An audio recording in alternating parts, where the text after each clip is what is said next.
কোন নবীর লাঠির আঘাতে সমুদ্র দ্বিখণ্ডিত হয়েছিল? হজরত মুসা আলাইহিস সালামের।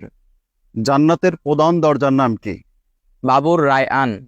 কোন যুদ্ধে রাসূল সাল্লাল্লাহু আলাইহি সাল্লামের দাঁত ভেঙে যায়? উহুদ যুদ্ধে। কোন নবীর জাতির উপর আল্লাহ তাআলা পাথরের বৃষ্টি বর্ষণ করেছিলেন? হজরত হুদ আলাইহিস সালামের জাতির উপর। জান্নাতে প্রবেশের জন্য কোন ধরনের ঈমান অত্যাবশ্যক?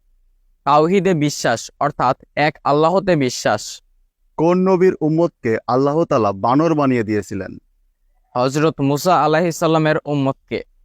জান্নাতের প্রধান খাদ্য কি হবে? ফলমূল ও মধু। কোন হাদিসে বলা হয়েছে অতিথি আল্লাহর রহমত নিয়ে আসে? সহিহ বুখারী। আল্লাহ তাআলা কোরআনে কোন আয়াতে মানুষকে আশরাফুল মাখলুকাত বা সৃষ্টির সেরা জীব হিসাবে উল্লেখ করেছেন? সূরা আত-তিন আয়াত 4। দর্শক, এবার আপনি বলুন, সূরা ফাতিহার অপর নাম কি?